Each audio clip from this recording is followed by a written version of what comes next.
Bonjour Martin. Salut Nico. Alors, Martin, bienvenue donc, dans le podcast, Comptoiria. Bah, merci de Ravi de m'accueillir. t'accueillir. Martin, toi, tu es donc, Public Policy Manager chez Meta. Tu t'occupes, des sujets AI, mais aussi des sujets de métaverse. Hem, donc, tu vas nous donner plein d'infos là-dessus, et nous expliquer parce que c'est pas si simple en fait, ces sujets de régulation, hem, de public policy, de gouvernance donc des services digitaux, et donc merci beaucoup d'être là. Bah, merci à toi. Alors déjà Martin, qu on juste avant de démarrer l'épisode, on se disait: «Ouais, dis donc quelle année!» On est un petit peu, sur les rotules, là, on attend les fêtes de fin d'année, avec impatience, parce qu'il y a eu encore plein d'actualités. Comment tu as vécu cette année dans l'IA générative?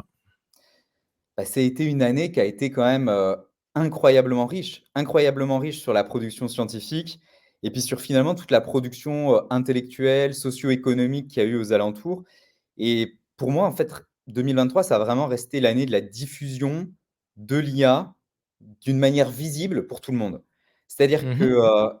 l'IA, c'est pas nouveau, hein, ça fait quand même plusieurs, années qu'elle commence à être sacrément développée et qu'elle est, finalement, dans notre quotidien. Elle est partout, quand tu utilises, ton smartphone, quand tu utilises n'importe quel service en ligne, elle est là. Mais vraiment l'IA générative, il y a eu un point de bascule parce ça a été le passage en fait de l'IA, assez prédictive, tout ce qui était, classifier, système de recommandation, à l'IA générative et l'IA visible, en fait. Donc on a eu le passage du visible à l'invisible, de l'invisible au visible plutôt, qui a vraiment été ce point de bascule, je pense. Et plus particulièrement sur l'IA générative, en fait, ce qui s'est passé, l'IA générative, elle date pas de, il y a 1 an. Ça fait un peu plus longtemps que ça. Moi, tu vois, je relisais le blog post des 5 ans de FAIR, donc le laboratoire de recherche fondamentale de Meta. OK. Donc en 2018, FAIR a été créé en 2013, on pourra peut-être revenir, mais pour ces 5 ans, ils avaient, fait un peu un bilan de, ce qu'ils avaient déjà fait en 5 ans en termes de recherche et les prochaines frontières. Et parmi les prochaines frontières, bah, il y avait l'IA générative, les modèles génératifs. Ça, c'était en 2018. Et en fait, ce qui s'est vraiment passé en 2023 pour moi, c'est que les modèles génératifs, ils sont sortis en fait du laboratoire pour rentrer vraiment dans les usages et dans l'espace public, quoi. Et c'est vrai que Mmh. cette dynamique scientifique, elle a été exceptionnelle. Quand on voit aussi la dynamique qui a été, notamment, pilotée, alimentée par la communauté scientifique et par la communauté open source, ça, c'est quand même quelque chose. On a eu des vrais points de bascule avec, bah, je crois que Llama 1 en février, ça a été un point de bascule après avec tout, ce qu'on appelle le zoo, ces fameux modèles dérivés qui ont commencé à, vraiment, être déployés par, pas mal d'institutions, et qui ont trouvé leur public, en fait, un peu partout et ça va vraiment de tu as des startups aujourd'hui, bien évidemment, les modèles génératifs de manière générale. Tu as, des gouvernements. En France, on a, la DINUM, la Direction interministérielle du numérique, qui s'est mis à créer un copilote Albert pour les agents publics, tu vois? À partir de, Mmh. Falcon, Llama 2 et d'autres. Donc il y a vraiment une production qui est très, très riche et qui va pas s'arrêter. Enfin, on en est, à mon avis, qu'au début en termes de, développement des cas d'usage, en termes d'adoption et en termes de perfectionnement des modèles surtout. Génial, écoute, bah, très ton bilan, il est très clair, très positif. Hem, Avec cet anniversaire des 5 ans de Meta, donc de FAIR en 2018, tu nous rappelles que Yann Lequin, en effet, et c'est ce qu'il disait, qu'il était pas surpris par, l'arrivée de cette, IA générative, en effet. On comprend bien ça. Hem Et donc en effet, enfin une année incroyable et Lama, tu as raison, qui a été quand même, une énorme, réussite. On reparlera tout à l'heure un petit peu de l'open source. Martin, toi dans ton quotidien, est-ce que tu utilises des outils d'IA générative? Si oui, lesquels? Alors, il y a quelques outils, moi, que j'utilise pour m'amuser un peu. Moi, je trouve Mmh. assez intéressant de tester, en fait, justement, les limites, de s'approprier l'outil et c'est vraiment quelque chose, je pense, qui est nécessaire pour tout un chacun, mine de rien. Il y a vraiment une sensibilisation, une acculturation à faire, non pas de manière, techno-optimiste ou messianique forcément, mais juste, en fait, pour comprendre un peu, l'outil, tester ses limites, parce que je pense que c'est vraiment en les utilisant qu'on comprend un peu. Moi, je m'amuse beaucoup avec 2 outils faits par Meta. Donc il y a Imagine, qui est l'outil un peu de génération d'images, et MusicGen, qui est un outil fait côté Faire Paris sur la génération de musique, qui est hébergé notamment sur Hugging Face en démo. Donc, c'est assez intéressant. Attends, Moi, mais j'aime. ils viennent de sortir, non? Alors, Imagine, on l'a Ouais. sorti, en fait, on l'avait annoncé à Connect, la grande conférence annuelle de septembre. Elle est sortie cette semaine en version web gratuite, pour l'instant qu'aux États-Unis. Ça, c'est vrai que c'est quelque chose, tu vois, souvent, on me demande, mais comment ça se fait? Il y a des choses hyper intéressantes au labo faire, mais pourquoi tout le monde l'a pas? Je pense quelque chose qu'on a du mal à prendre, enfin, dont on a du mal à prendre conscience côté méta, c'est qu'entre ce qui est fait dans le labo et après l'amener à 3 milliards d'utilisateurs, il y a un enjeu de scaling et il y a un enjeu d'infra. Les gens, tu vois, s'imaginent qu'une fois que tu as développé un software, c'est plug and play, hop, tu peux le donner à tout le monde. Mais quand tu dois scaler une infra pour 3 milliards de personnes, il y a un vrai défi technologique et d'ingénieur là-dessus. Et c'est Alors, pour mais ça que attends, ça prend un peu de je le temps. comprends, je le comprends bien. Mais donc toi, en fait, tu as accès à certains produits aussi un petit peu, enfin, comme les employés de Meta en avant-première, quoi, j'imagine, avant de Exactement. scaler justement? Oui, D'accord, pour parce que doxyber, c'est vrai pour qu'il y a il tester. y a il y a plein d'outils, tu vois, notamment, tu sais, ben, des agents, un petit peu des agents qu'on pourrait retrouver, tu sais, dans nos applications Meta, que ce soit, Instagram, WhatsApp, Messenger. En France, en tout cas, on n'a pas encore accès à ça. Non, Heu on n'y a pas encore et ça, accès. ça va et ça, il y a eu Accessoirement, des annonces dessus et ça, par exemple, ça va être, moi, j'ai beaucoup d'attentes là-dessus, hein, un petit peu comme ce que fait, Snap avec, My AI, quoi, tu vois? bah, c'est vrai que Mais moi, je alors, comprends tout à fait ce que tu dis, hein, scaler sur, 3 milliards de personnes, je ouais. comprends bien l'enjeu. Ouais, ouais. Mmh. Mais c'est vrai que moi, l'outil que j'utilise pas mal, parce que MusicGen, Imagine, c'est plus pour s'amuser un peu et tester les modèles. L'outil que j'utilise quand même beaucoup plus, c'est bah, l'équivalent hein, de ChatGPT. Nous, c'est Meta AI en interne. On a une version interne aussi qui est un peu plus adaptée aussi, qui a plus d'accès à de la documentation interne, etc. Et ça, c'est vrai que bah, les agents conversationnels que tu peux un petit peu piloter, maîtriser, c'est quelque chose, je trouve, que ce soit pour le brainstorming, pour quand tu dois faire un premier jet parfois sur une page blanche ou pour penser contre toi-même un peu, quand tu maîtrises bien un sujet mais que tu dois le vulgariser pour avoir un peu une sorte de, bah ouais, quelqu'un, un sparring partner presque qui t'aide à un peu vulgariser les premiers jets. Je trouve ça assez utile et c'est vrai que je pense que c'est des outils qui, in fine, vont avoir, beaucoup de potentiel, je pense, pour être utiles au quotidien. Et on y reviendra peut-être, d'autant plus une fois qu'ils seront intégrés après, en termes d'assistants vocaux et cetera, pour, vraiment, avoir un vrai potentiel d'aide, en fait, d'assistants au quotidien qui peuvent vraiment Mmh. révolutionner pas mal d'usages dans nos vies. Oui, oui, je comprends bien et donc sur la public policy, tu vas nous en dire plus, mais j'imagine que tu dois quand même traiter pas mal de documents, de données textuelles et que là-dessus, un outil comme ton Meta AI, là, peut être super pratique, ouais. Dans des Exact, ouais. fonctions de résumé, de recherche, heu, tout à fait. Alors la question classique, Martin, est-ce que ChatGPT a passé le test de Turing? Alors pour moi, pas du tout, parce que quand tu as joué un peu avec des LLM, pas que ChatGPT, hein, mais quand tu as joué un peu avec des LLM, tu identifies tu connais les limites, tu sais comment ils ont été, le fine tuning en termes de safety, tout ce qui a été fait pour, l'alignment et cetera. Et il y a quand même des choses qui trompent pas, tu vois? Et que tu peux identifier assez facilement. Quand tu demandes des choses, illégales ou dangereuses, il y a une réponse du modèle qui est assez évidente.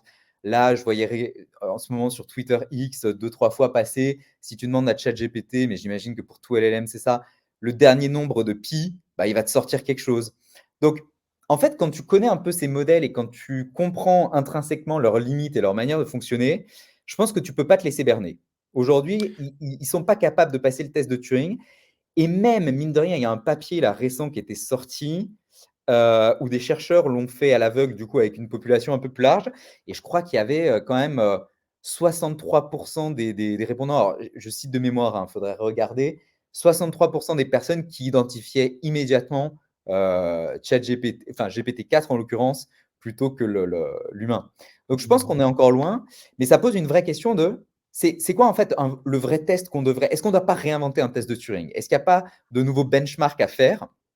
Parce que si ça se trouve, en fait, l'agent conversationnel, vu que tu vas forcément pour des besoins aussi de responsabilité, de déploiement responsable de la technologie, lui mettre des limites, aussi pour des raisons de transparence, hein. Maintenant, normalement, dans l'AI Act et ça, c'était pas, ça devrait Mmh. être, fait, quand tu vas interagir avec un agent conversationnel, ça devra être affiché en haut. Donc bon, le test de Turing, il deviendra obsolète à partir du moment où c'est le cas. Donc par contre, je pense qu'il y a vraiment quelque chose en termes, de pensée et de recherche scientifique qui doit être fait sur, développer de nouveaux tests et de nouveaux benchmarks, en fait, tout simplement, pour savoir Mmh. un peu comment on veut mesurer les progrès des, nouveaux systèmes qu'on va développer. Super intéressant. Merci Martin. Alors je veux revenir une seconde sur les news de la semaine aussi pour nos auditeurs. Donc mercredi, Google a sorti donc Gemini, on l'attendait depuis Mmh. longtemps. Ils ont sorti Gemini qui est accessible. Alors il est dans 3 versions, Nano, Pro, Ultra. La version Pro est accessible dans Bard. Écoute, ils ont sorti une super démo vraiment, très impressionnante avec, un modèle qui est multimodal de base, qui est censé donc avoir des meilleures performances que ChatGPT, sur l'ensemble des tests, qu'on fait passer à ces modèles, notamment le MML, le Massive, Multitask Language Understanding. Mais pour la version ultra, et celle-là, elle est toujours pas disponible, hein, elle sera disponible a priori en janvier, donc on attend. Moi, pour l'instant, j'ai pas été si impressionné que ça, en tout cas par la version pro d'Embard. Et après, on a eu une démo, par contre, qui était vraiment, je trouve, très très intéressante, notamment au niveau de la vision, Mmh. avec un petit canard bleu en plastique qu'on déplace, des textes à trous, tout ça en vision. Je trouve que ça fait vraiment penser un petit peu à une nouvelle, enfin, c'est une nouvelle manière de voir les choses, un changement de notre relation à l'ordinateur, à l'interface en fait, hein. Hem, on va voir comment ça se passe, mais en tout cas, ça a été assez bluffant. Après, on nous dit que la démo était un petit peu, trafiquée, un peu enjolivée, mais là-dessus, moi, je suis pas surpris. J'ai trouvé que ça faisait émerger potentiellement plein de nouveaux cas d'usage et on Mmh. ça faisait longtemps qu'on attendait Google sur le sujet. En tout cas, ça a été sympa. Tu as vu la démo, toi, Martin? J'ai vu la démo et je pense que ça donne. Bon, après, il y a toute la question de savoir à quel point c'était bien marketé, shiné. Bon, forcément, quand tu as investi autant dans un produit, tu fais une démo qui est un peu shiny quand même, ça c'est évident, c'est du marketing de base. Euh, je pense que là où ça ouvre vraiment la voie et où ça démocratise un peu la perception, c'est sur la multimodalité. Je pense Ouais. qu'aujourd'hui, quand tu parles aux chercheurs, et quand tu parles du coup aux personnes qui s'intéressent à l'intégration de modèles dans des usages du quotidien, tout le monde te parle de multimodalité comme une nouvelle frontière qui est assez intéressante. Heu et ça, clairement, je crois que, c'est quelque chose sur lequel il va falloir qu'on se penche tous un peu plus dans les, prochains mois. Alors il faudra voir, après en conditions réelles, dans quelle mesure ça tient ses promesses. Ça, c'est aussi quelque chose sur lequel on travaille. D'ailleurs, moi, c'était quelque chose à Post-Connect, donc notre grande conférence annuelle, il y avait un papier qui était sorti, Animal, donc en fait Any Multimodality, qui ouvrait un peu la voie sur comment on entend intégrer la multimodalité de notre agent Meta AI sur les lunettes qu'on développe avec Ray-Ban. Ray-Ban? Et c'est un Mmh. papier, je trouve, qui n'a pas été assez, enfin, à l'époque en tout cas, qui est un peu passé sous silence par rapport à moi. C'était la chose à connect qui m'avait le plus intéressé. Et clairement, ouais, Gemini et puis tout ce qui va se passer après sur la multimodalité, ça ouvre de belles perspectives. Tu raison, je me faisais la réflexion ce matin et je partage totalement. Alors moi j'aimerais bien, avoir ces lunettes Ray-Ban là. Tu les as toi, enfin, de ton côté? Moi, je les attends encore. Je les ai testés, Ouais. mais je les attends encore, parce que je les ai commandées, mais elles sont accessibles. Tu peux les acheter, je Ouais, crois, ouais, j'ai vu. dans les boutiques Ray-Ban et cetera, Mmh. déjà maintenant, hein. C'est Bah, une écoute, vraie ça prouesse en c'est termes de miniaturisation et puis c'est une mmh. vraie, je pense que c'est un vrai beau cas d'usage de l'assistant multimodal quand il sera vraiment là.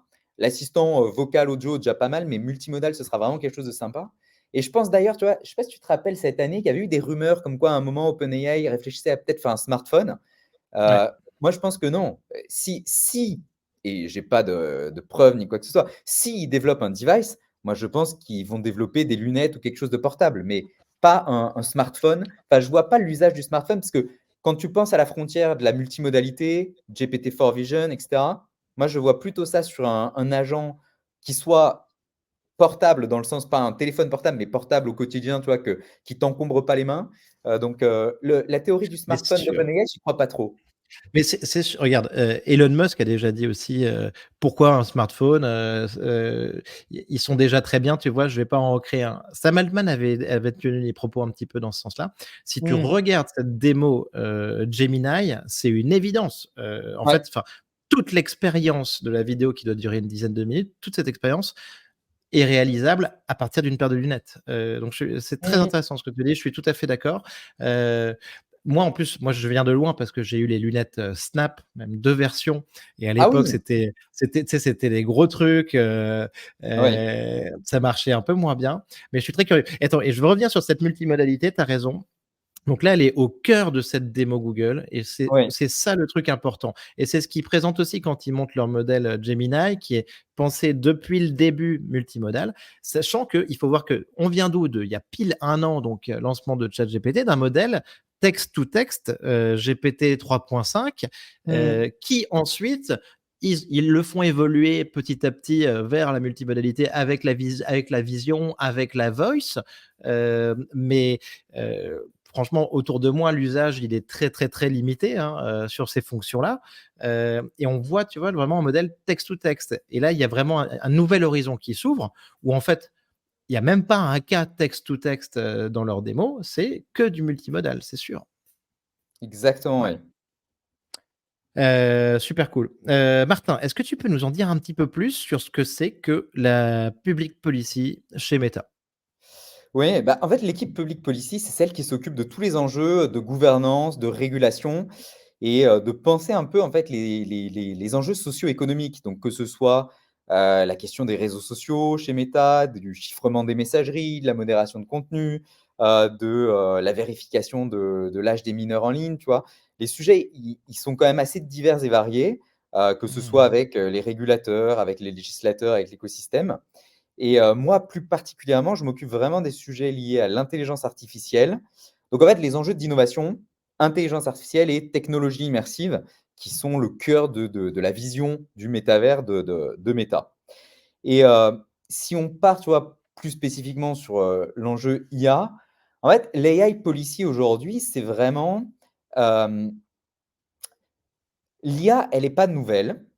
Mais la question de l'impact socio-économique de l'IA, la question de la gouvernance de l'IA, la question de la régulation de l'IA, heu, elle a vraiment surgi plus récemment. Parce que tant qu'une technologie, en fait, est encore niche et pas très répandue, on ne se pose pas trop la question, mine de rien, de la réguler, de la gouverner. On ne se pose pas trop la question de comment, faire pour, la développer de manière responsable.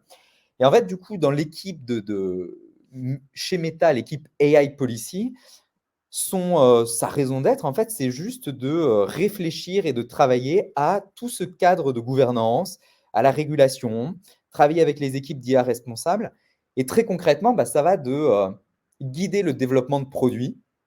Mmh. C'est-à-dire que, quand tu fais des outils de, génération de contenu, images, audio, vidéo, se dire par exemple, ben, ce serait important qu'il y ait de la transparence dessus. Donc il faut que, dans notre roadmap de produits, dans la feuille de route qu'on se donne, que nos chercheurs bossent sur du watermarking, réfléchir avec eux sur, bah, ce qui est possible selon l'état de l'art, ce qui est possible peut-être de faire d'ici 1 an et comment on entend faire ce watermarking, cette transparence pour que, bah, demain, voilà, tous les images créées par, notre outil Imagine, elles Ouais. soient labellisées comme générées par IA, tu vois? C'est réfléchir à des choses comme ça côté produit et puis c'est, contribuer aux réflexions après sur, bah, comment, tu, garantis que quand tu open source un système, il soit, sûr.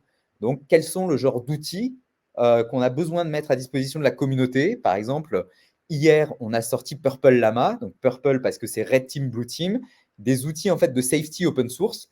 Donc il y a à la fois des benchmarks côté cybersécurité et un outil qu'on appelle LlamaGuard, qui est en fait un espèce de LLM travaillé pour les enjeux de sécurité, sur l'output des LLM pour en fait aider tout, développeur ou intégrateur de LLM sur son intégration là-dessus. Et donc l'équipe AI Policy, en fait, elle réfléchit à tous ces enjeux-là et elle fait aussi tout ce qui est le travail avec l'écosystème. Par exemple, tu vois, ça fait plusieurs, années qu'on travaille dans le cadre du partnership on AI avec la recherche académique, dans des grandes universités, mais aussi d'autres acteurs dans l'industrie, que ce soit, bah, chez Google, chez Microsoft, les labos de ces boîtes-là, pour se dire, bah, voilà, par exemple, sur, tu vois, Partnership on AI cette année, Il y a eu un gros travail qui a été fait sur les médias synthétiques, synthetic media, qui sont en fait les images générées du coup, enfin les médias générés, que ce soit images, vidéos, deepfake, et de se dire comment on travaille de concert pour que on ait les mêmes standards ou qu'au moins nos standards soient interopérables, Mmh. puissent travailler ensemble. Comme ça, si jamais il y a quelque chose qui est créé avec un outil de Google, mais qui est uploadé sur nos plateformes, que nous, on puisse le détecter comme étant généré par IA et l'indiquer à l'utilisateur. Et donc, en fait, vraiment, l'équipe AI Policy, c'est aider les équipes de chercheurs, les équipes produits à vraiment réfléchir à ce déploiement un peu responsable, à aussi dialoguer avec le régulateur, le gouvernement sur bah, qu'est-ce qui est l'état de l'art aujourd'hui, qu'est-ce qu'on peut Ouais, espérer en termes de modèle demain, après-demain, qu'est-ce qu'il faut anticiper. Et c'est représenter un peu tous ces enjeux-là, quoi, qui sont essentiels aujourd'hui. super. Super et donc, je comprends aussi que dans ce que tu dis que tu travailles aussi vous travaillez aussi pas mal sur la diffusion potentiellement, donc, de ces contenus, de ces images via vos plateformes, Bah, et donc, s'assurer qu'il y ait pas de contenu, deepfake, se réfléchir à éviter, d'avoir des problèmes potentiellement, tu vois, de, manipulation, des élections, tu penses un petit peu à tout ça, quoi? exactement, bah, ça, c'est des choses qui sont pas nouvelles. En fait, chez Meta, tu as 2 casquettes. Tu as la Ouais, casquette de développeur d'intelligence artificielle exact. et d'intelligence artificielle générative, du coup, et tu as le côté hébergeur de contenu. Facebook, Instagram, WhatsApp, ce sont des plateformes qui hébergent le contenu. Tout ce qui est, en fait, la diffusion des contenus, la modération de contenu, c'est des choses, en fait, sur lesquelles on travaille depuis, des années maintenant. Enfin, ça fait, tu vois, plus de 10 ans que, et c'est notamment aussi en partie pour ça que l'IA a été développée pour aider à traiter du Mmh. contenu à grande échelle. Parce que quand tu penses que, Facebook, Instagram, WhatsApp, c'est plus de 3 milliards d'utilisateurs chaque jour, enfin, pas chaque jour, chaque mois, mais ça fait quand même beaucoup, beaucoup de contenu, donc plusieurs milliards de contenus chaque jour. Tu peux pas raisonnablement t'appuyer juste sur l'humain pour faire la Sur, traduction, la modération de contenu et cetera. Et donc en fait, ton depuis é ton équipe de modérateurs, serait vite saturée, ouais. Mmh. exactement. Donc Même en s fait, c'est même pour ça si que elle tu est grande, hein. Mmh. as besoin de la combinaison entre l'IA et l'humain. Et du coup, en fait, donc tous ces enjeux après de diffusion, c'est des choses sur lesquelles on travaille déjà depuis le début. Heu et aujourd'hui, par exemple, bon, les deepfakes, tu vois, on avait déjà anticipé le sujet dès, l'apparition des GAN, tu vois? C'est les Generative Adversarial Network 2018, ça commence à devenir un peu populaire, il commence à y avoir enfin populaire, il commence à y avoir des bons modèles, on commence à avoir des deepfakes assez convaincants en 2019. Bah, dès le début, nous, on avait créé un Deepfake Detection Challenge avec, AWS et des universités américaines pour, créer des outils de détection de deepfake et pouvoir ensuite, du coup, bah, les empêcher d'être diffusés sur nos plateformes, tu vois? Donc en fait, ça, Mmh. c'est des enjeux sur lesquels on pense déjà depuis pas mal d'années. Mais après, quand tu as d'un coup, bah, des, modèles, quand tu as l'IA générative qui, devient un peu plus, déployée, un peu plus massivement utilisée, tu as de Accessible. nouveaux enjeux, tu as des nouveaux acteurs aussi avec lesquels se coordonner, des nouveaux standards, en fait, à faire pour, en fait, maximiser l'efficacité, en fait, de tous ces outils-là. Parce que si chacun dans son coin refait, tu vois, des outils de détection, en fait, c'est peut-être pas très, utile, c'est pas intelligent en termes de mutualisation et c'est aussi une des raisons pour lesquelles il y a un vrai ethos de l'open source chez nous, on y reviendra peut-être après, mais sur ce côté mutualisation, en fait, des ressources et de la recherche. Mmh. C'est très clair. Je me demande si on sera pas un peu toujours dans le jeu du chat et de la souris, tu vois? Sur cette détection, tu vois? Justement d'images générées un peu par tout le monde, de deepfake. Mais on y reviendra. Avant tout, Martin, j'aimerais profiter de ta présence pour que tu nous fasses un petit peu tu nous donnes un peu des infos, sur l'AI Act. Parce que l'AI Act, quand on est, quand on n'est pas, sur le sujet vraiment, quand on n'est pas spécialisé, ça semble un peu nébuleux, hein, quand même, parce que, Mmh. bah, c'est, au niveau européen, on parle de trilogue, entre, la Commission européenne, le Parlement, le Conseil de l'Europe. Donc il y a quand même pas mal de choses à savoir, à comprendre. On a Thierry Breton, en tout cas, commissaire européen, qui nous a dit qu'il était, passé du semi-marathon au marathon à l'ultramarathon, donc on en parlait. Des petits selfies, des petites vidéos là sur Twitter, mais ce que je trouve bien pour le coup, parce que ça permet de voir ce qui se passe, donc ça c'est je suis pas en train de reprocher ça, mais Est-ce que tu peux nous dire aujourd'hui, donc Martin, un petit peu où on en est? Parce que je crois qu'en plus on est sur un moment crucial, aujourd'hui dans ce processus, de l'AI Act. Bah, le podcast aujourd'hui pourrait pas mieux tomber parce que c'est sans doute aujourd'hui qu'on va avoir un accord. Donc on va voir. Parfait. En fait, l'AI Act, tu as raison, c'est assez complexe parce que la procédure européenne est un peu complexe, parce que c'est une procédure démocratique qui est assez riche. L'AI Act, en fait, si tu reviens, mais comme tous les textes globalement, il est d'abord proposé par la Commission européenne, donc ça c'était en 2021. Et il faut bien comprendre que ça a été sans doute un des premiers grands textes, ou en tout cas un texte assez généraliste sur l'IA au niveau mondial. Donc il y avait beaucoup d'attention là-dessus. C'est pour ça qu'on a beaucoup parlé de l'AI Act ces derniers mois aussi quand on parlait de gouvernance. Et donc 2021, tu as la commission qui arrive avec un texte, et un texte qui a une philosophie assez claire et assez limpide, qui est de dire on va faire une approche par le risque. On va réguler l'intelligence artificielle en fait pour les risques qu'elle peut poser. Mmh. Et la manière la plus simple de le faire, c'est de regarder où sont les risques. Et une approche par le risque, c'était quoi? C'était assez simple, c'était de dire, bah, si une IA, elle est utilisée par exemple pour recommander la prochaine chanson ou pour t'aider à écrire quelque chose ou comme autocorrect ou quoi, c'est pas Ouais, très risqué. Donc, peu de régulation. S'il y a, en revanche, elle est utilisée pour faire de la détection de cellules cancéreuses ou pour screener ton CV quand tu candidates à un job, là, le risque en cas de, tu vois, si l'IA ne détecte pas une cellule cancéreuse alors que tu as un cancer, ou si le CV, enfin l'algorithme te disqualifie ou te discrimine alors que tu as toutes les qualités pour avoir ce boulot, ça a un impact assez sérieux sur ta vie. Donc là, on est sur des choses à haut risque. Donc, il y a plus d'obligations en termes de transparence, en termes de quality check, etc., qui sont faits avant que tu puisses mettre ton système sur le marché. Et puis, il y a des choses qui sont totalement interdites, par exemple faire du social scoring comme en Chine, donc un système de crédit social, ça, la Commission européenne dit niet. Donc ça, c'était un peu l'approche initiale. et cette approche, elle nous parle, en tout cas, je veux dire, personnellement, je la trouve bonne, quand j'en parle autour de moi, cette approche par les risques et les différents niveaux de risques. Mm. I Écoute, je trouve ça, on trouve ça bien. Je pense qu'on est pas mal à être OK là-dessus.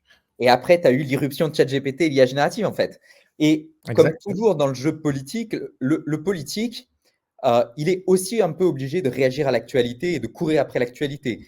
Euh, et du coup, il y a eu un impératif. En fait, quand tu as eu l'irruption de ChatGPT, d'un coup, le régulateur, enfin le législateur plutôt, a découvert euh, ces modèles de fondation qui étaient peu discutés en fait avant, l'IA générative qui était peu discutée aussi. Et du coup, en fait, donc, il faut savoir que la procédure européenne, tu as différentes institutions. Comme tu l'as dit, hein, tu as la Commission européenne, le Conseil qui représente en fait les États membres, les différents pays, et le Parlement européen qui représente les députés européens.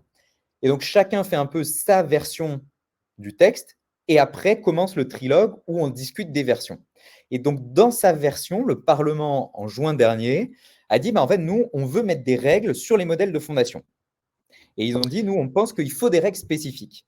Et c'est là, en fait, que le jeu, ensuite, du trilogue a commencé avec des acteurs, notamment certains pays, dont la France, qui disaient, ben, nous, on ne pense pas qu'il faille de règles spécifiques pour les modèles de fondation. On pense que l'approche par le risque, elle est suffisante. Et d'autres acteurs qui disaient, bah non, on veut des règles spécifiques pour les modèles de fondation. Et c'est là, je pense, où le débat, il a été un petit peu biaisé dans le débat grand public, parce que, enfin, moi, quand j'ouvrais un journal ou quand j'ouvrais Twitter ces derniers temps, tu avais un peu une hystérisation de certains essaient d'exempter, de créer en fait un trou dans la raquette, les fameux loopholes pour les modèles de fondation. Ouais.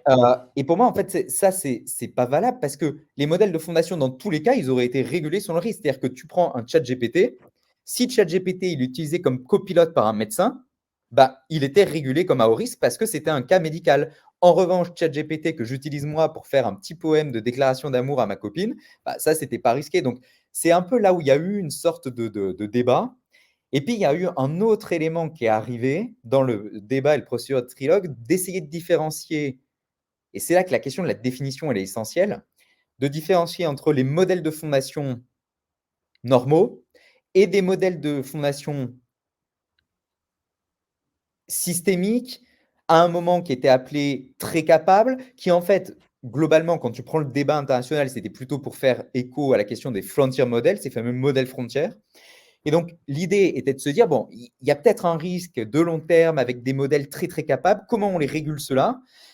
Avec des règles additionnelles. Donc ça a fait irruption dans le débat.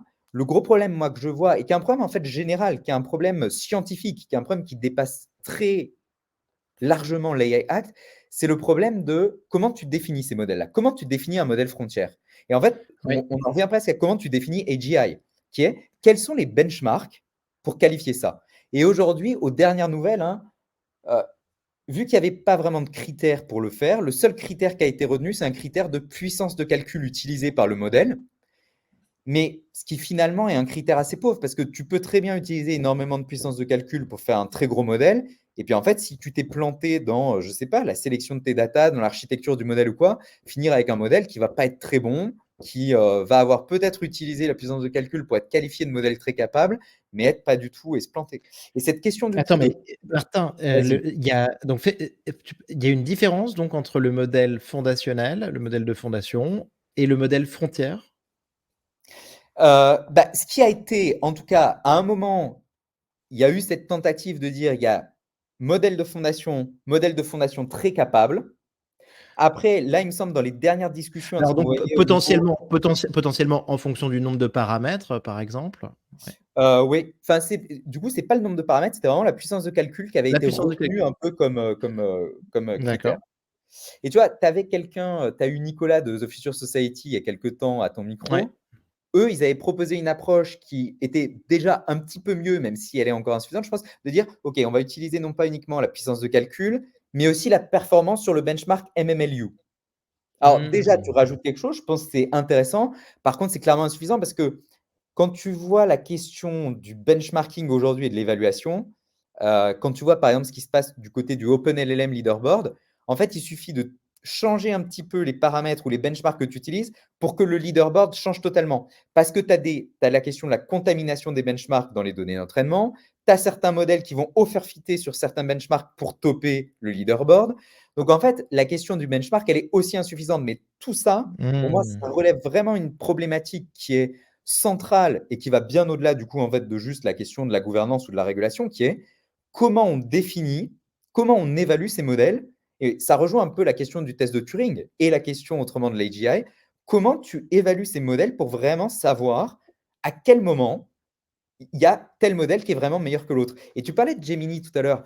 Je voyais déjà un peu des controverses parce que tu as des personnes qui disaient: «Mais pourquoi ils comparent Gemini sur ce benchmark avec un few shots learning contre GPT-4 en zero shot?» Donc Ouais. même sur un même benchmark entre un zero shot, un few shot, des choses, Mais bien et dans sûr, ce bien cas, je sûr. pense que tu as vraiment besoin, et même d'un point de vue performance, compréhension, même d'un point de vue après, tu vois, je suis une startup, je veux choisir un modèle pour l'intégrer selon mon use case. Avoir un peu une approche scientifique consolidée, un espèce de consensus en fait de la communauté scientifique ou de la communauté d'utilisateurs sur comment on évalue, quel benchmark, quelle chose. Ça, à mon avis, c'est important. Hugging Face fait un très beau boulot, Clémentine Fourier Très, là-dessus, très important, mais il faut très que ce soit important. encore plus fait quoi, plus Mais non, développé. mais tu as raison et non, mais et là, les chiffres qu'on a eus sur le mode sur les performances de Gemini, c'était celles annoncées par Google, hein, et donc et tu as raison, il y a cette question du few shot, il y a cette question de, quel modèle on compare, quelle taille de modèle on compare, et Thomas Yalom, que j'avais reçu ici, m'avait dit aussi que vous travailliez sur un benchmark. Tu as raison, en fait, avoir un benchmark un petit peu, général, standard, hem, pour, se faire une idée, la plus juste possible et le plus rapidement possible sur ces modèles, quoi. Mmh mh. Exactement. Bah, il est sorti ce benchmark, hein, c'est Gaia, General D'accord, AI Assistant. Il est sorti il y a OK. 2-3 semaines le papier, donc bah, Thomas y a contribué, c'est Grégoire, qui a leadé le projet, avec aussi Clémentine de Gameface. Donc c'est un projet qui a été, notamment, fait par FAIR, donc du coup nos chercheurs côté méta et Hugging Face. Yann Lequin a aussi mis la main à la pâte pour, Mmh. contribuer un peu. L'idée en fait, c'était ils ont voulu créer un benchmark qui, bah, en fait, on en revient presque à la question du test de Turing. C'était de se dire: «Quel benchmark on peut créer qui permette d'évaluer des choses finalement pas hyper complexe, qu'un humain peut faire assez facilement avec un accès internet, aller vérifier une information, faire peut-être deux trois calculs et cetera. Mais vérifier si cette capacité de raisonnement de l'assistant, elle était là ou pas. Et Mmh. aujourd'hui, bah, sur le benchmark, le les modèles existants font d'assez piètres performances par rapport à l'humain. Et l'idée, c'est, bah, de pouvoir un peu peut-être améliorer les perfs. Peut-être que, les futures itérations de Llama, seront meilleures dessus. Peut-être que des futures itérations de modèles ouverts aussi. Peut-être que OK. GPT-5, d'autres, donc et ça, c'est OK, important. top. Top, très bien, mais alors donc ce que tu nous disais, c'est qu'aussi, bah, il y a eu quand même un zoom après cette approche par les risques, il y a eu un zoom, une concentration de l'attention sur les modèles de fondation, Oui, heu et donc c'est un petit peu les discussions là du moment, si je comprends bien et donc on a plusieurs camps, là-dedans. Ça va être, d'un côté, heu, Thierry Breton, et certains experts qui vont te dire que, ces modèles, ils doivent se conformer à un ensemble de règles, qu'il doit pas y avoir d'exemption spécifique, hem, pour les modèles fondationnels et de l'autre côté, donc un autre camp dans lequel on va pouvoir retrouver, les gens de Mistral, par exemple, Arthur Mensch, Cédrico, heu, Yann Lequin, si je comprends bien, qui disent que ces modèles fondationnels, grosso modo, ils ont pas besoin il faut pas les réguler parce que c'est pas des produits, non mmh. plus, c'est pas des applications, mais c'est juste des technologies. C'est ça un petit peu? Mais en fait, moi, je pense que c'est là que le débat a été assez mal posé, c'est qu'on a dit: «Est-ce qu'il faut réguler ou pas les modèles de fondation?» En fait, de facto, les modèles de fondation seront régulés selon l'approche par le risque. Donc peu importe, Par Mistral, par leur usage derrière, ce que par leur tu nous usage, disais. Tout à exactement. fait. Ton La exemple du question après, médecin était c'est très était très bon. OK. Mmh est-ce qu'il mh. Mmh. faut en plus de l'usage, de la réglementation par le risque, rajouter des cas spécifiques là-dessus? Et c'est là qu'il y a eu, pas mal de débats, d'animations d'idées. Heu et tu en reviens, tu vois, si tu prends une allégorie ou une métaphore, avec toutes les limites que ça peut avoir, c'est comme si tu dis: «Le modèle de fondation, c'est le moteur». Le moteur, tu peux l'installer dans une usine pour faire tourner une turbine. Enfin, oui, une turbine, c'est un moteur, mais pour faire tourner une installation, ou tu peux le mettre sur une voiture. La question, c'est les garde-fous que tu veux mettre, est-ce que, par exemple, la ceinture de sécurité, l'ABS, l'airbag, tu dois le mettre partout dès qu'il y a un moteur? Ou est-ce que tu dois le mettre uniquement dans la voiture? Tu vois, tu peux avoir des débats comme ça. Heu, bon, moi, je pense qu'on va avoir quelque chose finalement d'intermédiaire, hein, on va Mmh. avoir un accord qui va se faire sur des, règles spécifiques sur les modèles de fondation, qui, vont être alors à voir ce sur quoi finalement tout le monde s'accorde. Mais il va y avoir des règles minimales et puis Ouais. toujours cette règle par le risque en mode, bah, après quand ils sont déployés, heu, ils vont être, Ça non, mais écoute, ça va ouais, ça va être très intéressant donc ce que je comprends, c'est qu'on le saura grosso modo aujourd'hui. On aura la réponse, dans la alors on va journée. savoir s'il y a un accord et puis après les D'accord. détails parfois ils peuvent, On va savoir s'il y a un accord et après donc dans le jeu de pouvoir aussi, ce que j'ai compris, c'est que quand même il y avait donc, d'une certaine manière, une pression aussi peut-être, par exemple, de la France, et donc de certains États souverains pour défendre leurs champions locaux, par exemple en parlant de Mistral, versus, la Commission européenne et en se disant aussi que grosso modo, ben, il fallait un petit peu ne pas trop brider, rendre complexe avec un cadre régulatoire, trop contraignant l'innovation en mmh. France. Parce que sinon on risquait d'avoir, une fuite des cerveaux, une fuite de nos équipes les plus talentueuses sur ces modèles fondationnels qui iraient, peut-être à l'étranger aussi. Oui, mais là aussi, moi, je trouve que ça a été le vrai débat technico-juridique, il était un peu plus complexe parce que ça aussi, je pense, c'était un peu une simplification dans le débat public, un peu comme réguler ou pas réguler les modèles de fondation. Ils sont régulés de facto. La question, c'était est-ce qu'il faut des mesures additionnelles? Là, c'est un peu pareil. Quand tu écoutes un peu plus précisément la position française du gouvernement, mais aussi des acteurs de la chaîne de valeur économique, hein. Quand tu regardes les positions qu'a pris le MEDEF, par exemple, qui représente pour le coup, le MEDEF, il représente, d'abord les entrepreneurs, les entreprises, avant tout. Eux aussi se disaient: «Non, il faut pas trop réguler, le modèle de fondation, pas rajouter des briques supplémentaires parce que ça peut finalement pénaliser la diffusion de l'innovation dans l'économie». Et c'est Mmh. là-dessus sans doute qu'il y a eu en fait je pense des incompréhensions sur le fait que tout le monde a cru, et je pense qu'il y a eu peut-être un peu d'instrumentalisation aussi, sur le fait que la France ne représenterait que Mistral, l'Allemagne ne représenterait que Alep Alpha, et cetera. Et puis du coup, c'est parti de là. Je pense que la question de la chaîne de valeur et de la diffusion de l'innovation, elle était bien plus importante. Elle était Mmh. plus importante parce que quand tu regardes l'ensemble des positions des acteurs, Mmh. de représentants de la chaîne économique, il y avait, beaucoup de personnes qui disaient: «Mais nous, l'approche par le risque nous semble suffisante et semble justement la plus à même d'aller, en fait, encadrer là où il y avait besoin sur, la base de comment ça va être déployé en situation réelle, quoi». Non, non, mais écoute, ça déchaîne les passions. On est dans un truc qui est Bah, quand oui. même compliqué au niveau, régulation, les instances européennes. Ça déchaîne les passions parce qu'on se dit on a peur aussi de prendre du retard sur ces technologies qui sont hyper importantes. On a Oui. envie de les avoir et attends et j'ai un tweet de Yann Lequin, qui m'avait bien plu. Donc il parlait donc d'une rencontre qu'il avait faite, avec le ministre de l'intelligence artificielle des Émirats arabes unis, heu Ah oui, je me rappelle, et oui. et tu vois donc Omar, Solama, qui pointe en gros un précédent historique, avec une régulation qui est motivée par la peur, c'est-à-dire, le bannissement, heu, l'imprimerie en 1515 par le sultan, Sélim a conduit à l'effondrement, au déclin de l'Empire ottoman. Rien que ça, en 1515. Donc Yann nous replace dans une grande perspective, mais je trouve ça quand même, génial et en disant, bah, grosso modo qu'ils avaient, surrégulé, qu'ils ont, banni ça pendant 2 ans et que résultat, tu vois, ils sont passés, à côté d'énormément de progrès technologiques, pendant de longues années. Donc c'est quand même, tu Ouais. vois, Mais c'est ça, je pense que ressortir ça, c'est ouais. puissant, quoi.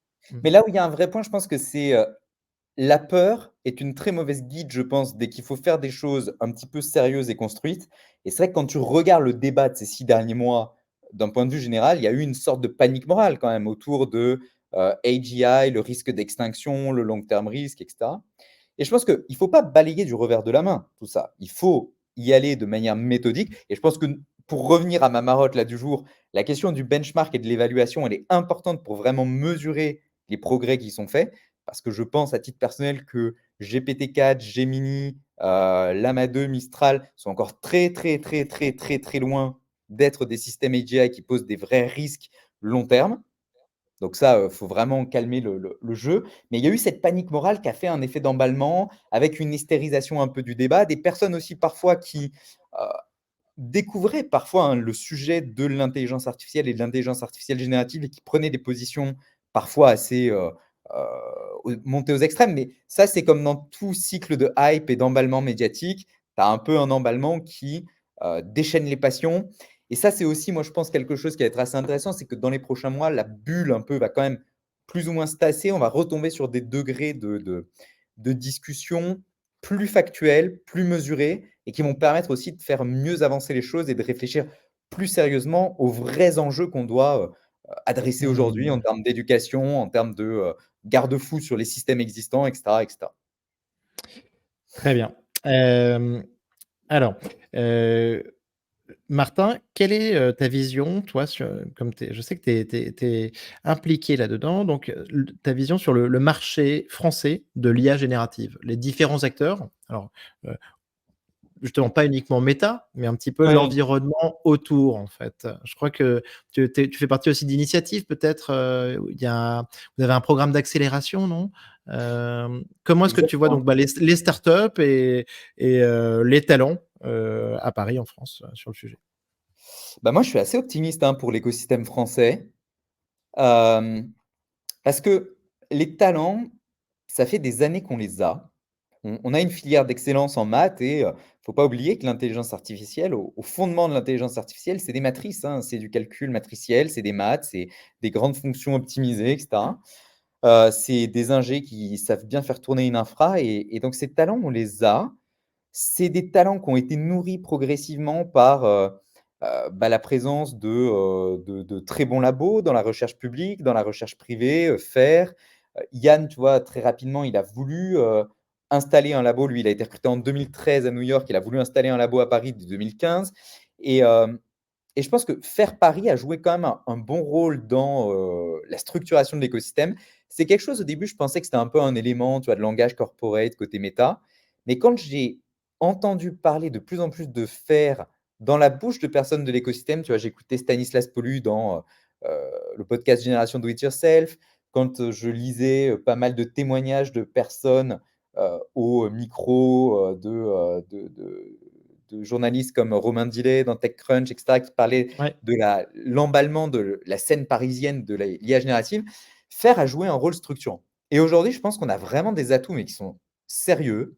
Quand tu vois, des Dust, des Poolside, des Qtile, quand tu vois des sur des segments, très porteurs en termes d'AI safety comme Giscard AI et cetera, on a un écosystème qui est quand même assez fort, qui est assez dense, qui est hyper vibrant, qui est aussi très, dynamique en termes de communauté. Pas en termes, tu vois, de chacun dans ouais. son coin ou chacun dans son labo à se tirer la bourre, mais vraiment en mode grande famille de l'IA à Paris. Et ça, pour moi, je suis quand même assez, confiant dans le fait que, tu vois, quand Emmanuel Macron à Vivatech te dit, «On veut devenir, le leader de l'IA en Europe continentale», je pense qu'on a toutes les cartes pour le faire et pour le lancer. Et c'est aussi pour ça, tu vois, qu'on a voulu un peu nous, modestement, jouer notre rôle avec, cet incubateur à Station F qu'on a lancé avec Hugging Face et Scaleway, et puis voilà, différents programmes qu'on Très bien. essaie un peu de porter. Super, donc on va suivre, cet incubateur. Il y a déjà une première «promotion» entre guillemets, ou ça sera annoncé en janvier, non, c'est pas ça? Ça va être annoncé en janvier. En fait, on a reçu, OK. plus de 100 candidatures. La clôture des candidatures, c'était le 1er décembre. On a reçu plus de 100 candidatures, certains très bons candidats et d'ailleurs, on a bien vu du coup, vu que le critère, c'était aussi d'être établi en France, on a bien vu la richesse de l'écosystème français avec de très, très bonnes idées, hyper divers, donc c'était très chouette. On est en train du coup, d'opérer la sélection. On va faire passer des auditions avec du coup Hugging Face, Scaleway et Semaine Pro et puis on annoncera les lauréats, on lancera officiellement le programme, début janvier et ce Eh sera, ben, un génial. plaisir de t'inviter aussi. Ah bah, avec grand plaisir. Écoute, moi, je serai, très heureux aussi de recevoir votre promotion, lors de mes meet-up, s'ils veulent présenter leur projet et aussi sur le podcast évidemment, Oui. pour en parler. Donc je serais trop content d'avancer là-dessus, avec vous, Martin. Trop cool, super initiative en tout cas, bravo. Alors il y a un truc dont je voudrais te parler. J'ai vu un article dans The Atlantic, qui sort des très bons articles sur l'IA, heu, où il parlait de ce qu'ils appellent le problème de la spicy mayo. Donc, alors la mayonnaise épicée et donc, grosse et j'ai trouvé ça pas mal. Grosso modo, donc c'est un journaliste qui essaye, si tu veux, via ChatGPT, de créer, tout simplement une mayonnaise hyper épicée donc c'est pour un dîner donc, avec sa femme, on va dire et hem et le truc, en fait, c'est qu'il se retrouve très vite arrêté, donc dans cette recette, parce qu'on lui dit: «Bah, grosso modo, cette recette de spicy mayo, je peut-être que tu aimes bien manger épicé, mais en fait, ça peut être dangereux, et ça pourrait conduire potentiellement, à un empoisonnement, quoi», tu vois? Et heu et donc tu vois le truc, qui bloque et voilà et en fait, c'est un exemple, mais que je trouve, assez parlant, parce que moi personnellement donc, j'utilise beaucoup ChatGPT, Claude d'Anthropic, tous ces modèles et il m'arrive, régulièrement d'être, un peu frustré, tu vois, par les limitations, Oui. les règles de safety et donc, Mmh. les réponses que je peux avoir, tu vois? Alors là, avec Google, là, sur la sortie là de Gemini, là, sur tous les tests que j'ai fait, grosso modo, j'étais bloqué. Hem, comment est-ce que tu vois cette question? Je sais que c'est quelque chose de très difficile, d'avoir à la fois, tu vois, la safety, mais de l'autre côté, tu vois, avoir des modèles qui peuvent vraiment répondre à nos questions, sans être bloqués. Je pense que c'est un des sujets sur lesquels tu dois travailler, avec ton équipe. Comment est-ce que tu fixes le curseur?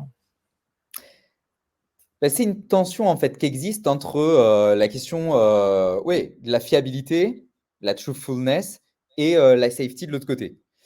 Et en fait, quand tu réfléchis à la manière dont, ces modèles sont ensuite, encadrés, tout ce qu'on appelle du coup, le travail d'alignment, notamment en termes de safety, en fait, ça s'apparente un petit peu aux enjeux de modération de contenu presque. C'est, Mmh. d'essayer de définir où est-ce que tu places la limite entre un modèle qui va être très, poli, voire politiquement correct, tu peux avoir, tu vois, différents degrés et un modèle qui va être plus ou moins, libre et débridé.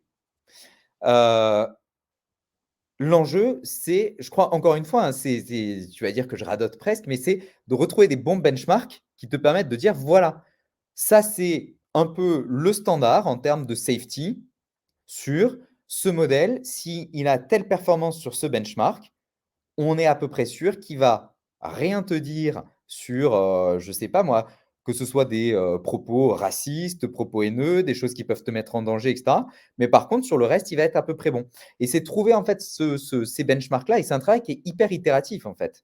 C'est un travail Mmh. qui est fait, aussi tu as des degrés de sensibilité. Tu vois? Tu auras forcément dans certains contextes et il faut offrir cette flexibilité aussi, je pense, des, intégrateurs de LLM qui, pour tel type d'application, voudront surtout pas que le modèle se mette à parler de tel ou tel sujet, alors que d'autres auront une approche beaucoup plus permissive dans les limites de la loi, tu vois? Et dans la limite du free speech et cetera. Donc c'est une Très question bon en fait point, très bon point. Très d'alignement bon de point. valeurs Mmh. et c'est Mmh. presque des questions en fait quand tu montes d'un cran après, c'est presque de la philosophie de l'IA quoi, de quelles sont les valeurs sur laquelle on veut aligner un modèle et ça, ben, ça se fait, nous, on a pu le voir côté méta sur la question de la modération de contenu. Ça se fait, tu as déjà un cadre légal qui te dit ce qui est autorisé ou pas. Ensuite, tu as un cadre qui est de, travailler avec l'ensemble de la communauté, les représentants des différentes communautés qui peuvent être impactées, des minorités aussi, pour savoir quels sont, dans tel ou tel domaine, les, discours acceptables ou non. Quels sont aussi les propos qui peuvent être offensants, tu vois? Des choses comme ça. Donc tu as la dimension de définir d'un point de vue presque philosophie de la justice, quelles sont les valeurs qu'on est prêt à accepter, mais qui dépassent là très largement en fait la question de l'IA. C'est des questions qu'on retrouve presque dans la question de la modération de contenu sur les plateformes ou bien avant sur la question des modérateurs sur les forums et cetera. Et puis après, tu as l'enjeu technique et technologique où aujourd'hui, on perfectionne de plus en plus du coup les, différents, outils de safety qu'on met sur ces LLM pour être sûr en fait de bien calibrer, pour, qu'on ait, finalement le moins de faux positifs possible et un alignement le plus fin possible. Parce que c'est un peu, si tu Mmh. reprends la question de la modération de contenu, au début de la modération de contenu, il y avait énormément de faux positifs, donc un peu de cas où les gens pensaient qu'ils étaient censurés, mais en fait, c'était juste les algos qui étaient mal calibrés, qui avaient beaucoup de faux positifs, qui étaient un peu trop serrés pour justement rien laisser passer. Et puis à mesure que l'algo se perfectionne, avec de plus en plus de cas, de plus en plus d'expériences, bah, il est de plus en plus fin et il cible vraiment précisément seulement les contenus qui sont vraiment problématiques et pas le reste. Donc c'est là-dessus, tu vois? Spicy Mayo, ouais, là aujourd'hui, il est peut-être pas assez fin et puis, tu vois, tu peux pas penser chaque cas Ouais, ouais, particulier ouais. mais à terme, on va arriver vers quelque chose qui sera de plus en plus utile et de moins en moins bridé sur les aspects, en fait, inoffensifs du quotidien, quoi.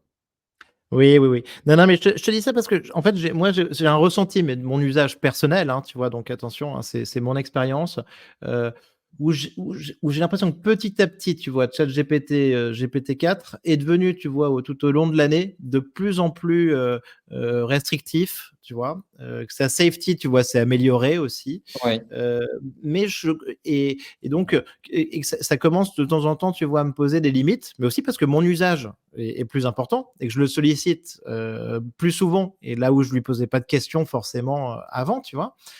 Donc il y a cet aspect-là aussi. Hem, mais je comprends que ça va se régler comme tu le dis, heu et j'aime bien aussi ce que tu as dit, du fait qu'il y aurait quand même aussi différents modèles spécialisés avec donc des règles différentes et des niveaux de risques différents, on va dire. Mmh, exactement, oui. très bien. Heu, Martin, j'ai une petite info là que j'ai eue, qu'on m'a dit, c'était que grosso modo sur Snap, l'application, 75 des ados, j'en ai déjà parlé dans un podcast, mais j'aimerais avoir ton point de vue, se séparaient donc, de leur conjoint, en utilisant My AI, l'IA de Snapchat, pour, lui demander de rédiger les textos de rupture.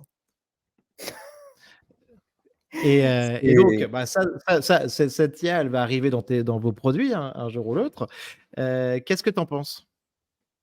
Bah, moi, je pense qu'il y a un vrai enjeu, mais ça qui dépasse très largement, en fait, telle ou telle application. Tu as un vrai enjeu aujourd'hui sur lequel moi, je vais essayer de travailler, enfin, je travaille déjà un peu et j'espère pouvoir lancer deux trois initiatives dans ce domaine en 2024, qui est la question, en fait, de l'éducation et de la sensibilisation à l'IA générative. Heu, un peu de la même manière que tu as en France en anglais, ça s'appelle media literacy, la question de la sensibilisation et de l'éducation aux médias et à l'information. De la même manière, je pense que tu as un besoin d'éducation à l'IA, AI literacy, pour expliquer en fait un outil comme un assistant conversationnel, à quoi il peut servir, comment il fonctionne un peu sous le capot. La question de, bah, il te donne pas forcément une réponse juste, mais une réponse probable. Il y a des limites, il y a des hallucinations, il y a des biais qui sont des biais qui reflètent en fait les biais qu'on a dans notre monde. Heu et je pense que cette question de la sensibilisation et de l'éducation un peu, elle est mais essentielle. Elle est centrale et Mmh. c'est vraiment moi le les des initiatives que je veux porter un petit peu parce que, c'est ça qui va vraiment permettre in fine d'avoir un outil qui est vraiment utile et faut toi, tu as un peu un sentiment, je pense, de, une pente facile que beaucoup critiquent de l'anthropomorphisation de cet agent conversationnel et cetera, de ces fameux AI agents que tu prendrais comme, du coup quelqu'un avec, que tu anthropomorphises, c'est vers qui tu projettes quelque chose. Mais je pense que quand tu fais ce travail d'explication, quand tu fais ce travail d'éducation, c'est là que tu pourras en tirer le meilleur et que les gens pourront vraiment comprendre comment les utiliser, à quoi ça peut vraiment servir et les limites aussi. Et c'est ça, moi, je pense, qui est vraiment quelque chose d'essentiel, hem et qui est un travail, tu vois, de société, en fait, au final. Un travail de sensibilisation. Il y a plein d'assauts, je pense, qui font déjà du beau travail dans, la sensibilisation au numérique, la sensibilisation à l'utilisation des réseaux sociaux, l'usage raisonné des réseaux sociaux, qui, ont leur part à jouer. Il y aura un rôle de l'éducation nationale aussi, il y aura un rôle des des des employeurs aussi. Quand tu penses au potentiel de l'IA générative, des copilotes et cetera, au quotidien pour pas mal de tâches, bah, là aussi, il y a un vrai besoin, je crois, de tu vois, Accenture dit régulièrement, c'est 40 de tâches quotidiennes qui pourraient un peu être augmentées par un copilote.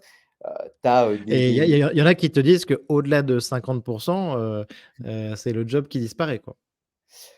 alors ça, moi, j'y crois pas, tu vois? Ça, c'est un vrai point.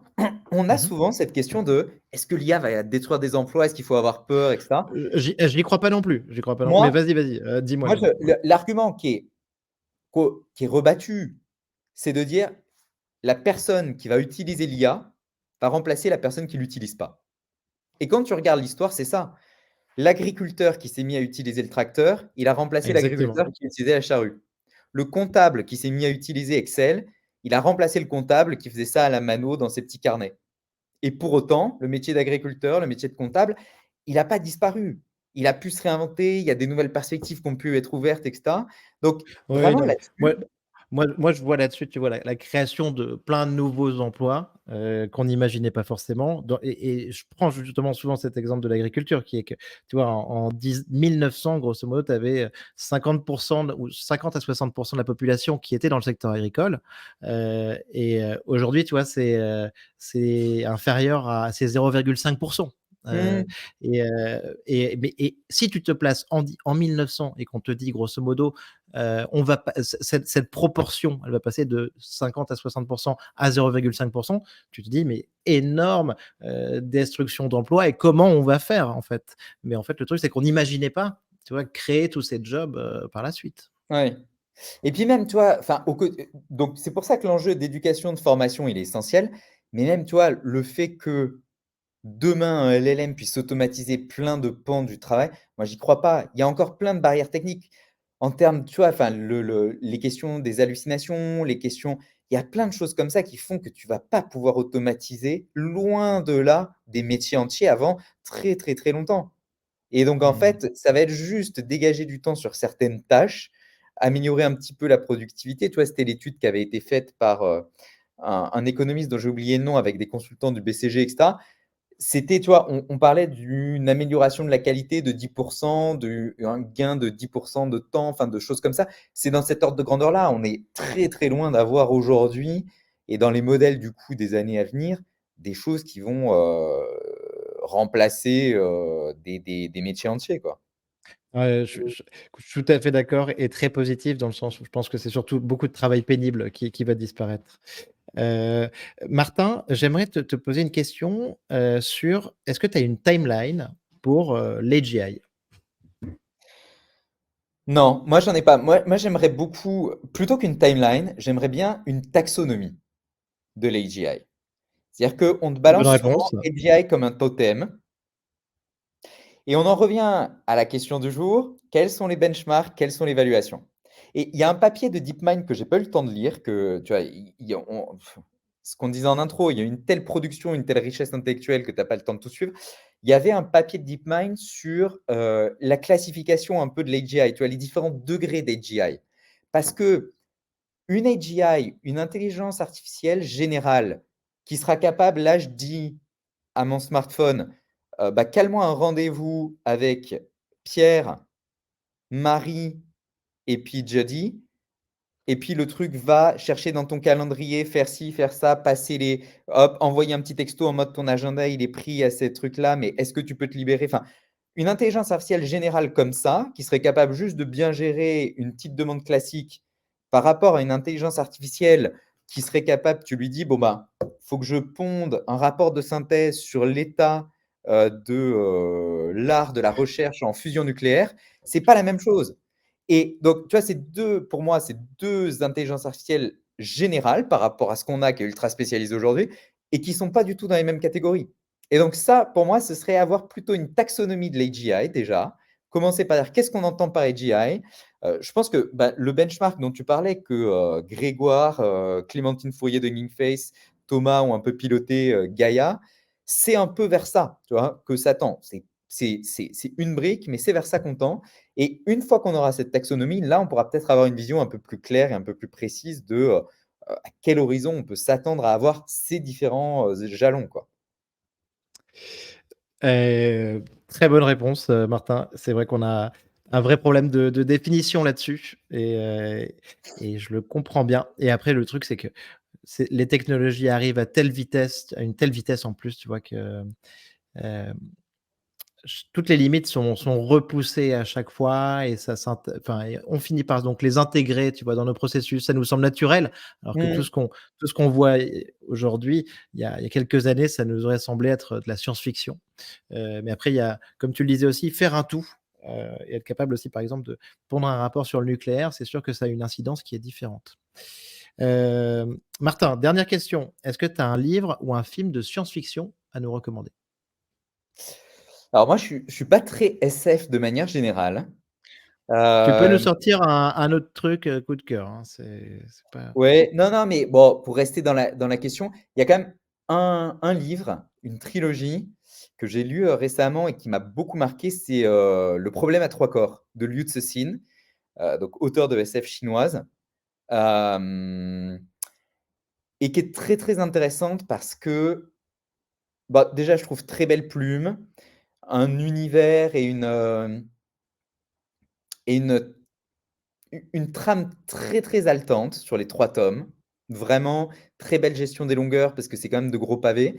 Mais la vraie question qui est très, vraiment fascinante, c'est celle, en fait, de, la place de l'homme dans l'univers un peu. De La place de l'homme au-delà de la Terre et la question de l'intelligence et de l'intelligence, en fait, extraterrestre un peu qui se pose et qui est posée de manière très, très, fine avec des références à, des concepts un peu sociologiques quand même, mais toujours bien amenés et qui vraiment amènent à se poser ces questions de, quelle est la particularité de l'homme un peu? Tu vois, c'est presque ce moment copernicien qu'il y a dans ce roman de l'homme qui découvre qu'il n'est pas seul au centre de l'univers Et je pense que c'est un petit peu ce qu'on est en train de vivre côté intelligence artificielle. Ça, c'est Thomas Yalom aussi qui le disait. On vit un peu un moment copernicien de l'intelligence. Et moi, je pense que ChatGPT, ça a un peu été presque une sorte de blessure narcissique de, hem, quand on a découvert avec Copernic que la Terre n'était pas le centre de l'univers, bah, là, on est en train de découvrir que la manière pour l'homme de, ce qu'on fait quasiment au quotidien,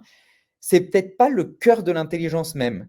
L'intelligence, en fait, elle est, assez protéiforme. Il y a des formes, beaucoup de choses qu'on fait au quotidien et pour lesquelles on pense, être l'apanage de l'intelligence. En fait, un bon calcul matriciel, un bon LLM pourra le faire aussi peut-être.